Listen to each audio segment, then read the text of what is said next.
In early 1943, the Battle of the Atlantic had entered a phase where convoy defense no longer depended on vigilance alone, but on the tight coupling of sensors, procedures, and time.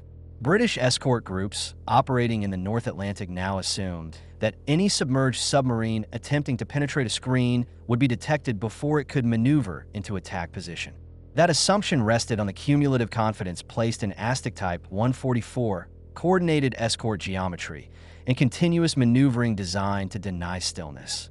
It failed under a specific set of conditions, documented during the convoy battles of March 1943, when a German-type VIC U-boat executed a prolonged silent approach and passed through a British escort screen without triggering a decisive response. The historical core of this episode lies in the actions of a single U-boat operating against an eastbound North Atlantic convoy during the period of convoy HX-229 and SC-122, when escort density was high and procedures were mature. By 1943, British doctrine assumed that silence equaled vulnerability. Submarines were expected to reposition, evade, or withdraw once detected. Remaining stationary inside an active screen was considered unsustainable. The technical reality proved narrower. The U-boat commander chose not to evade, but to stop. At the moment of contact, the submarine was already constrained. Battery charge had fallen below optimal transit levels, limiting submerged speed to less than 2.5 knots without risking detectable transient noise. Depth was held between 70 m and 85 m, below the most reliable ASTIC return envelope, but above crush depth margins that would have complicated trim control. This depth band was not chosen for concealment alone. It balanced pressure hull stress, control responsiveness, and acoustic masking provided by convoy screw noise. Once established, the profile could not be adjusted without consequence. The British escort screen was configured in a layered pattern, with destroyers and corvettes maintaining lateral spacing of approximately 2,000 yards, executing alternating sweeps at speeds between 12 and 15 knots. ASTIC performance at those speeds was acceptable against maneuvering targets, but degraded sharply against contacts with minimal relative motion. The system depended on Doppler shift and bearing change to classify contacts with confidence. A stationary submarine denied both. Initial echoes were logged, but without persistence. Each subsequent pass returned weaker correlation, not because the target had moved, but because the water column had become saturated with noise from the escorts themselves. Silent running imposed strict internal limits. Electric propulsion required load discipline. Pumps were secured. Gyro corrections were minimized. Crew movement was halted. Carbon dioxide levels rose steadily, approaching operational thresholds within 4 to 6 hours, depending on internal activity. These were not tolerable conditions for improvisation. Once the quiet approach was initiated, the only viable outcomes were endurance or detection. There was no intermediate state. As the convoy advanced, the escort screen moved with it.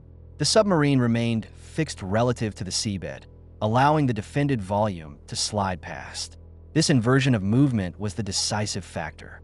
The escort doctrine assumed pursuit. It did not account for a target that declined to participate in the geometry of interception. Each escort maneuver consumed time and fuel. Each sweep increased self-noise. The classification window closed not because the submarine escaped, but because the system timed out. When the convoy's center passed beyond the effective detection arc, the submarine resumed movement at minimal speed, still on batteries, still silent. Attack preparation began under constraints imposed hours earlier. Firing solutions were limited to close-range stern-quarter shots. Torpedo selection favored G7E electric torpedoes, despite their reduced speed, because their acoustic signature preserved the remaining advantage. The firing window was measured in minutes. There was no margin for correction. The attack that followed did not annihilate the convoy. It disrupted it. One merchant vessel was struck, another damaged, within a span of less than 2 minutes, before the escorts reacted. Depth charge counterattacks were immediate and intense, but calibrated for an evading target. The submarine, constrained by battery state and depth, withdrew along a thermal gradient that degraded ASTIC effectiveness further. The engagement ended without a confirmed kill on the attacker. What distinguished this episode was not its outcome, but its mechanism. The Escort screen did not fail through negligence or technological inferiority. It failed because its procedures assumed motion as the trigger for decision. Silent running transformed absence of motion into a form of pressure. The defense could detect ambiguity, but could not act decisively without classification. Classification required change. The submarine provided none. Post-action analysis within the Royal Navy did not single out a tactical error. ASTIC sets functioned within specifications. Escort commanders followed doctrine. The vulnerability lay between layers, in the delay between detection, uncertainty, and authorized commitment. The submarine's approach was dismissed by some as reckless, even suicidal, because it offered no escape once compromised. That judgment was technically correct. It was also incomplete. The quiet approach worked because it aligned precisely with the limits of the opposing system in 1943. Battery endurance exceeded escort cycle time. Acoustic ambiguity outlasted decision thresholds. Convoy noise masked stillness better than movement. These were measurable conditions, not subjective impressions. When combined, they created a corridor that could be traversed without maneuver. This episode did not redefine submarine warfare. It exposed a boundary. By mid-1943, expanded air coverage and improved coordination would narrow this window, attacking the endurance cycle directly. The quiet approach would become harder to sustain. But in that moment, under those constraints, silence functioned not as concealment, but as a method of penetration. The British Escort screen remained intact. Its logic remained sound. What failed was the assumption that every threat would announce itself through motion. In the Atlantic of 1943, under conditions governed by battery chemistry, acoustic physics, and procedural caution, stillness proved sufficient to slip through a system designed to react. That sufficiency had implications that extended beyond a single convoy. In the weeks following the engagements around HX-229 and SC-122, British escort commanders reported a rise in ambiguous subsurface contacts that could not be conclusively prosecuted. These were not classified as failures, but as unresolved events. Over time, their accumulation altered operational behavior. Escorts spent longer periods in contact prosecution zones. Fuel margins tightened. Transit schedules stretched. The defense adapted not by collapsing, but by absorbing friction. The technical anchor in this phase was decision latency. By 1943, Escort doctrine emphasized confirmation before commitment, a necessity born of dense convoy environments where indiscriminate depth charging risked friendly damage and rapid depletion of stocks. A contact had to persist long enough and exhibit sufficient bearing change to justify escalation. Silent running denied both. The submarine did not evade. It waited. The system's rules converted patience into protection. For the submarine, patience carried a measurable cost. Battery discharge followed a predictable curve. Below 60% capacity, voltage stability declined. Control inputs became noisier. Life support margins narrowed. Crew endurance became a limiting factor as carbon dioxide levels approached operational thresholds. These constraints closed alternatives. Once the quiet approach began, the commander forfeited maneuver and escape in exchange for time. The trade was absolute. Escort maneuvers compounded the problem they were meant to solve. Repeated ASTIC sweeps at 12 to 15 knots increased cavitation noise. Propeller wash layered the water column with turbulence. Each pass degraded the acoustic environment further, reducing the probability that a stationary contact would ever reemerge with sufficient clarity. The escorts generated the conditions that sustained their own uncertainty. This was not a design flaw. It was a consequence of operating active sensors from moving platforms in confined geometry. As these interactions repeated, convoy defense began to show signs of procedural hardening. Commanders reduced tolerance for ambiguity by committing earlier and more often. Depth charge expenditures rose. This shortened the delay between suspicion and action, but at the cost of efficiency. Stocks depleted faster. Acoustic conditions worsened after each barrage. The defense gained decisiveness, but lost discrimination. Silent running forced this choice without engaging directly. From a doctrinal perspective, the episode highlighted a misalignment between sensor capability and decision authority. ASTIC could detect under certain conditions, but could not always classify within the time allowed by convoy movement. Authority to act remained gated by classification. That gate became the point of exploitation. The submarine did not need to defeat the sensor. It needed only to remain below the threshold that unlocked response. By late spring 1943, Allied countermeasures began to attack the endurance side of the equation. Air patrol coverage expanded. Radar-equipped aircraft reduced the submarine's freedom to surface and recharge. These changes compressed the window in which extended silent running could be sustained. The quiet approach grew riskier, not because escorts had solved the detection problem, but because the cost of waiting increased. Endurance, once an advantage, became a liability. In that sense, the episode marks a transitional moment. It sits between two regimes of anti-submarine warfare. In the earlier regime, detection gaps and limited air coverage allowed time-based exploitation. In a later regime, integrated air-sea control narrowed those gaps and punished delay. The silent approach was effective only in the overlap, where endurance exceeded escort cycle time and decision latency remained conservative. The importance of the 1943 quiet approach lies in how precisely it mapped that overlap. It demonstrated that even a mature defense system could be penetrated if its internal clocks were misaligned. The submarine did not overpower the screen. It outlasted it. That distinction mattered. It showed that in a system governed by procedures and thresholds, time itself could be weaponized, provided the technical margins were understood and respected.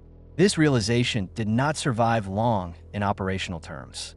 The Atlantic environment changed rapidly, but for a brief period, silence, maintained under strict physical and organizational constraints, proved capable of doing what speed and maneuver could not, passing through a defended volume without triggering the mechanisms designed to stop it. That passage without trigger forced a subtle but measurable shift in how escort effectiveness was evaluated. By mid-1943, post-patrol assessments increasingly separated contact denial from contact destruction. A screen could remain intact, maintain formation, and still fail in its primary function if a submarine passed through undetected long enough to achieve firing position. This distinction mattered because it reframed success from action to prevention, and prevention depended on timing more than aggression. The technical anchor here was cycle alignment. Escort maneuver cycles versus submarine endurance cycles.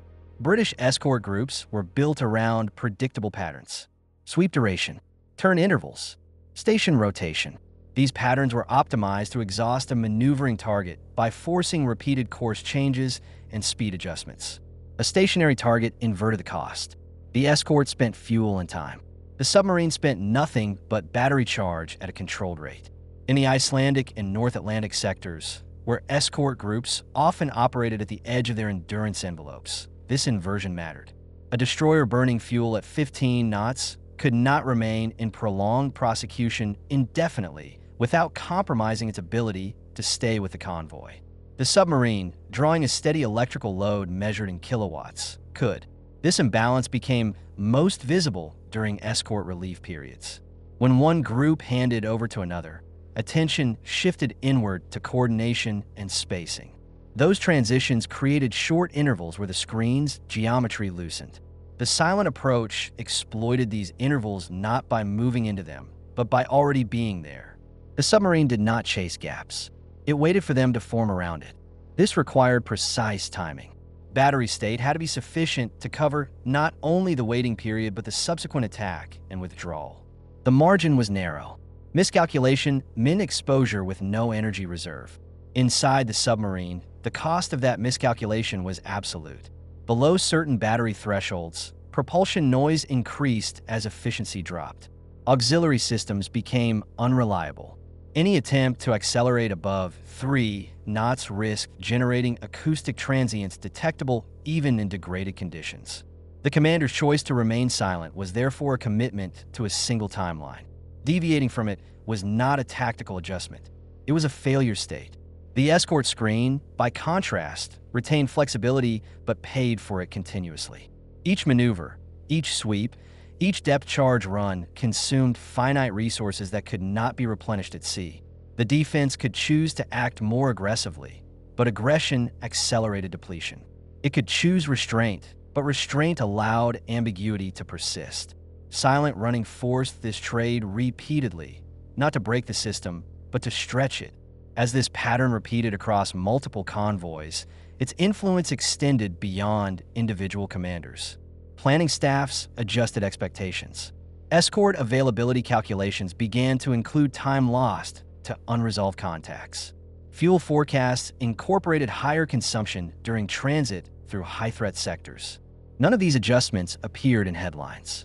They appeared in tables. That was where the pressure accumulated. The episode's significance lies precisely there. It demonstrated that a mature, layered defense could be stressed without being defeated, and that stress alone had operational consequences. The submarine that slipped through the screen in 1943 did not do so because it was faster, quieter, or more lethal in isolation. It did so because its commander understood that the defense's critical vulnerability was not detection range, but decision timing under endurance constraints. When air coverage expanded later in 1943, that vulnerability narrowed. The submarine's endurance cycle could no longer be converted into positional advantage without unacceptable risk. The window closed, but the logic exposed by the episode did not disappear. It resurfaced in later analyses of anti-submarine warfare and, decades later, in discussions of sensor networks and denial strategies. In the Atlantic of 1943, the silent approach was not a gamble. It was a calculation, one that treated stillness as an active state, time as a weapon, and endurance as the decisive variable. For a brief period, under specific technical conditions, that calculation was correct. That correctness depended on discipline more than audacity. Post-war interrogation reports and wartime patrol logs consistently show that prolonged silent approaches failed far more often from internal breakdown than from external detection. A misaligned trim pump, a loose fitting, an inattentive crewman shifting weight at the wrong moment. Each introduced noise that collapsed hours of restraint into seconds of exposure. The method tolerated no deviation. Its margin for error was measured not in meters or minutes, but in decibels. This intolerance shaped command behavior. Only experienced commanders attempted such penetrations in 1943, and only under conditions where alternative approaches had already been closed by escort density and air threat. The silent approach was not chosen because it was optimal, but because it was the last remaining option that preserved initiative. That distinction matters. It frames the tactic not as innovation, but as adaptation under constraint. British Escort doctrine, meanwhile, continued to evolve toward integration rather than refinement of individual elements. The quiet approach revealed that improving ASTIC performance alone could not eliminate ambiguity. What mattered was reducing the time between suspicion and action without unacceptable collateral cost. This realization accelerated emphasis on combined air-sea operations, where aircraft could force movement and reset the acoustic environment. The silent approach did not survive this shift intact, but it influenced its direction. By late 1943, convoy defense increasingly relied on layer persistence rather than immediate resolution. Continuous air patrols reduced the submarine's ability to surface and recharge. Radar narrowed the darkness that had once protected endurance cycles. These changes attacked the silent approach at its foundation, the conversion of stillness into mobility.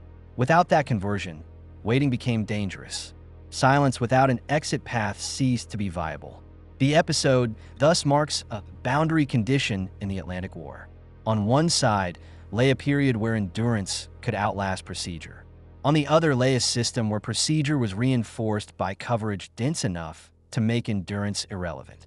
The silent approach functioned only in the overlap, and only briefly. Its success did not scale. Its logic did. That logic reappears whenever complex defensive systems face adversaries willing to accept extreme internal constraint to exploit decision latency.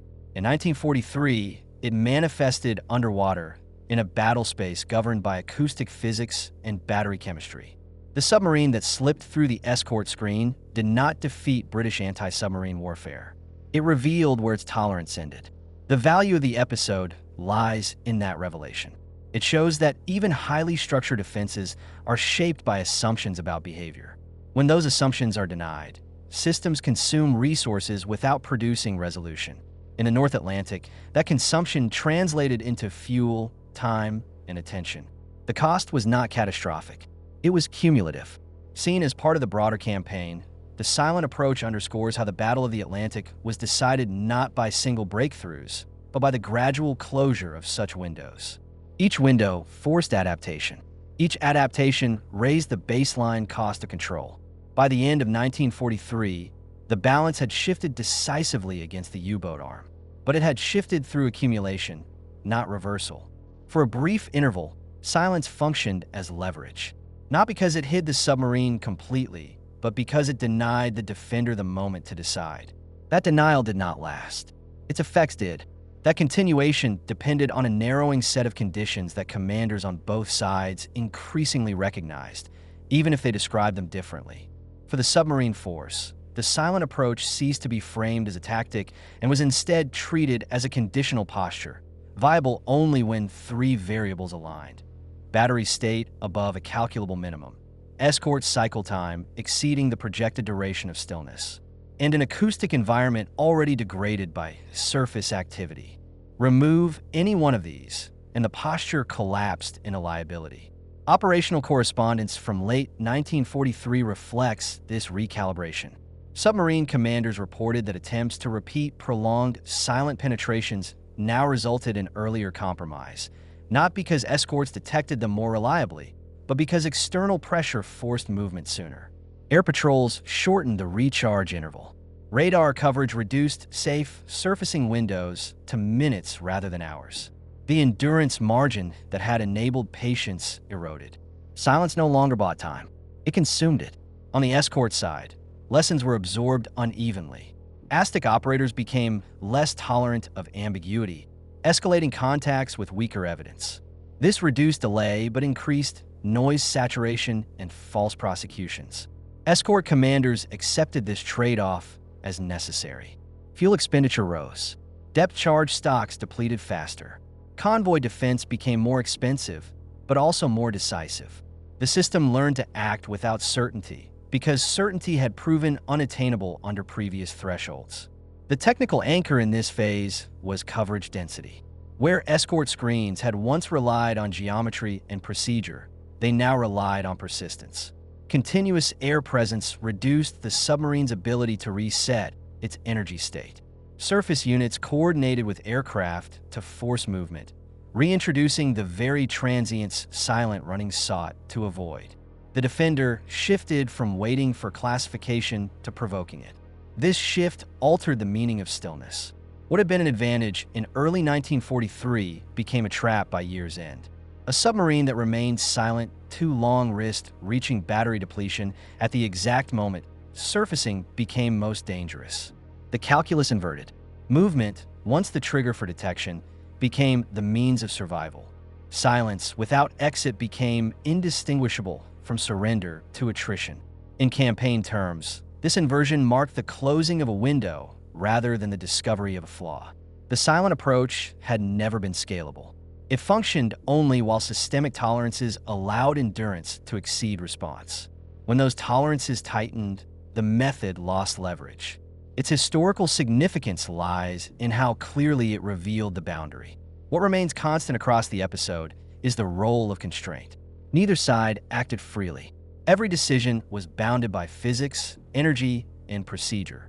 The submarine that slipped through the escort screen in 1943 did so not by breaking rules, but by operating precisely within them, at a point where they conflicted. When that conflict was resolved through expanded coverage and reduced latency, the opportunity disappeared. The Atlantic War advanced through a sequence of such resolutions. Each temporary alignment of limits produced a momentary advantage. Each advantage forced adaptation. The silent approach was one such moment. It demonstrated that in a system built to react to motion, the most disruptive action could be to refuse motion altogether, provided the technical margins were understood and respected. As those margins narrowed, the war moved on. But the logic exposed by that refusal did not vanish.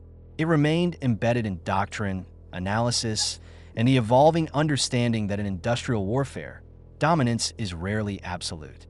It is assembled incrementally by closing one window after another, until patience itself is no longer enough to pass unseen.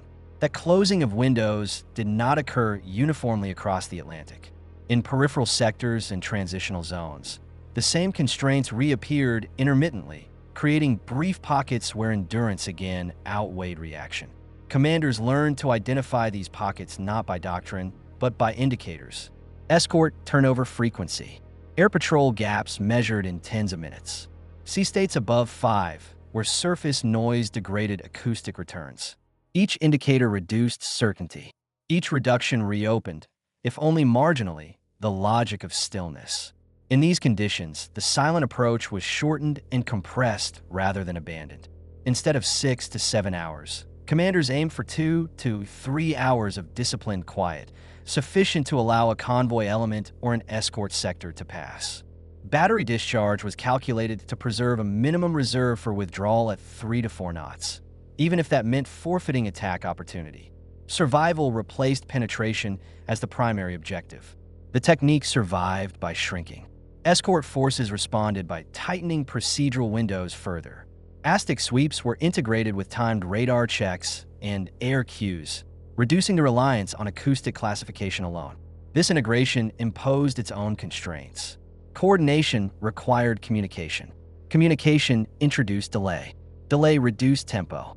The system grew more complex, and complexity carried cost. The defender gained coverage but lost simplicity. The technical anchor here was system coupling. No single sensor dominated. Effectiveness emerged from overlap.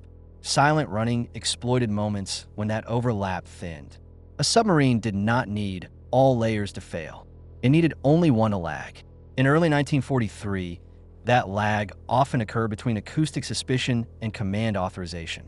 By late 1943, it occurred between air cueing and surface interception. The nature of the gap changed. Its existence did not.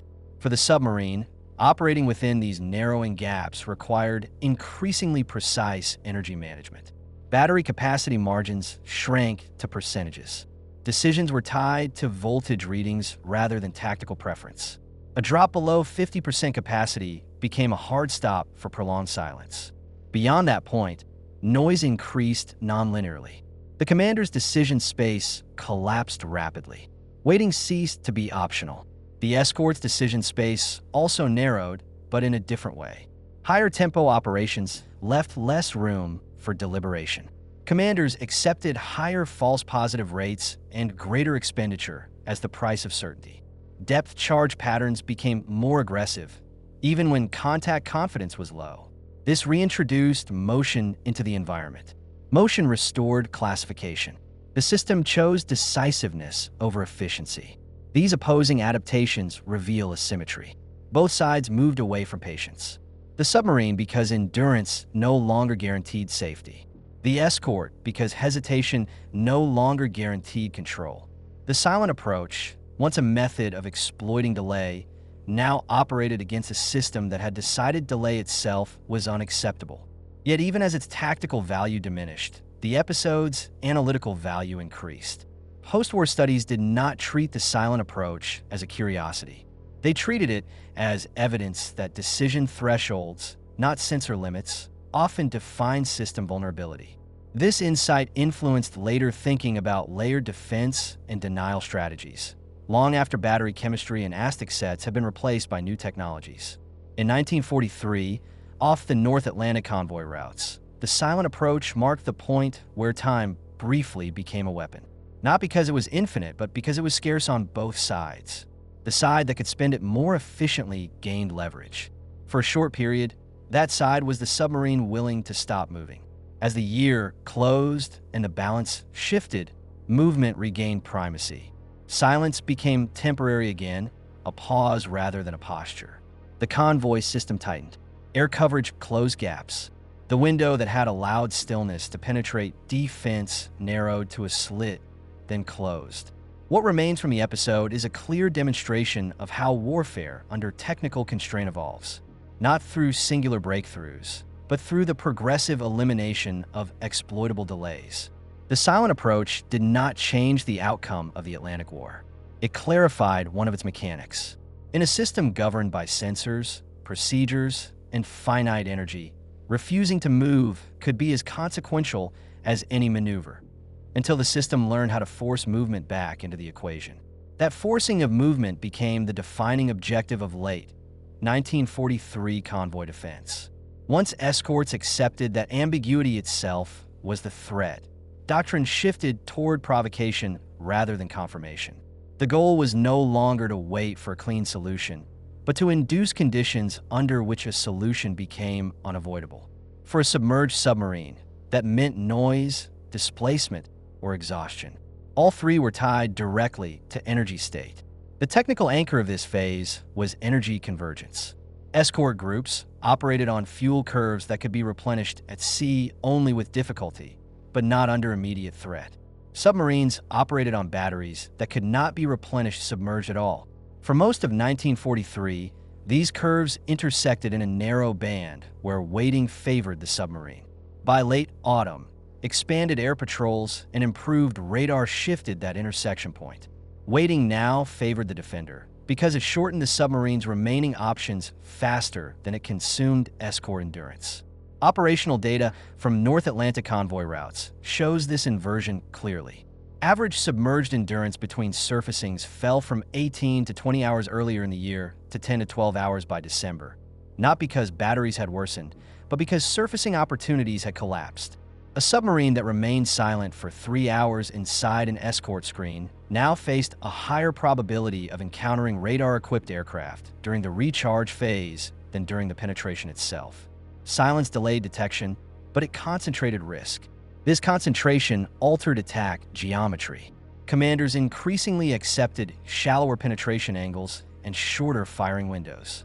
Stern quarter shots at 800 to 1000 m replaced ideal beam attacks. Torpedo spreads widened to compensate for reduced solution quality. These adjustments reduced hit probability but preserved survival margins. The submarine's objective narrowed from disruption to escape with damage inflicted if opportunity allowed. For the escort screen, the narrowing of submarine options validated the shift toward aggression under uncertainty. Depth charge patterns were no longer optimized solely for kill probability, but for area denial. The objective was to make remaining stationary untenable by saturating likely holding depths with turbulence and noise. Even if the submarine survived, it would be forced to move, resetting the detection cycle. The defense accepted inefficiency in exchange for tempo. This exchange reveals the underlying dynamic that governed the silent approach throughout its brief viability. The tactic never defeated the escort system. It exploited a moment when tempo mismatch existed between endurance and decision. Once that mismatch was corrected, not by perfect detection, but by relentless pressure, the tactic lost leverage. The submarine could still hide. It could no longer wait. In historical terms, the silent approach belongs to a class of methods that succeed precisely because they are misaligned with prevailing assumptions. British escort doctrine in early 1943 assumed that threat equaled motion. Silence fell outside that model. Once silence was treated as an active threat state, the system adapted quickly, even at significant cost. The adjustment did not require new technology so much as a redefinition of acceptable expenditure. The episode therefore illustrates how industrial warfare resolves anomalies, not by refuting them, but by absorbing them into a broader cost structure. Convoy defense became more expensive, more fuel-intensive, and more demanding of coordination. Those costs were accepted because the alternative, allowing endurance-based penetration, proved worse. From a submarine perspective, the lesson was equally stark. Precision and discipline could buy time, but not indefinitely. Battery chemistry imposed absolute limits. Crew endurance imposed human limits. Once the defender learned to compress time, patience lost its value. The silent approach remained possible only as a transitional measure, a bridge between eras rather than a destination. By the end of 1943, the Atlantic had moved past the conditions that made stillness decisive. The war did not remember the quiet approach because of the ships it sank, but because of the assumptions it broke. It showed that a system could be penetrated without speed or firepower, using only an understanding of its internal clocks. Once those clocks were reset, the opportunity vanished. What endures is the structural insight. In any layered defense, the most vulnerable point is often not the sensor, but the interval between sensing and acting. In 1943, that interval could be stretched by silence. When it could no longer be stretched, silence reverted to what it had always been, a pause, not a passage. In historical scale, the silent approach of 1943 occupies a precise and limited position within the Battle of the Atlantic. It was not a breakthrough, and it was not an anomaly. It was a consequence of a temporary alignment between technology, doctrine, and endurance. At that moment, submarine battery capacity, escort procedures, and air coverage interacted in a way that allowed stillness to function as a form of penetration rather than evasion. That interaction did not overturn the balance of the war, but it exposed how that balance was maintained. What the episode demonstrates most clearly is that convoy defense had reached a level of maturity where outright failure was unlikely, but inefficiency remained possible. The British escort system of 1943 was dense, disciplined, and increasingly lethal. Its vulnerability lay not in detection capability, but in the time required to convert uncertainty into authorized action. Silent running exploited that interval by refusing to generate the signals upon which the system depended. It did not defeat sensors. It exhausted procedures. This mattered because the Atlantic War was not decided by isolated engagements, but by cumulative pressure on logistics, fuel, and attention. A submarine that slipped through a screen without immediate detection did not merely threaten a convoy. It imposed downstream costs. Additional escorts were assigned. Air patrols were extended. Fuel margins narrowed. Each adjustment was rational. Together, they increased the cost of maintaining control. The quiet approach did not create chaos. It increased friction in a system that depended on tempo.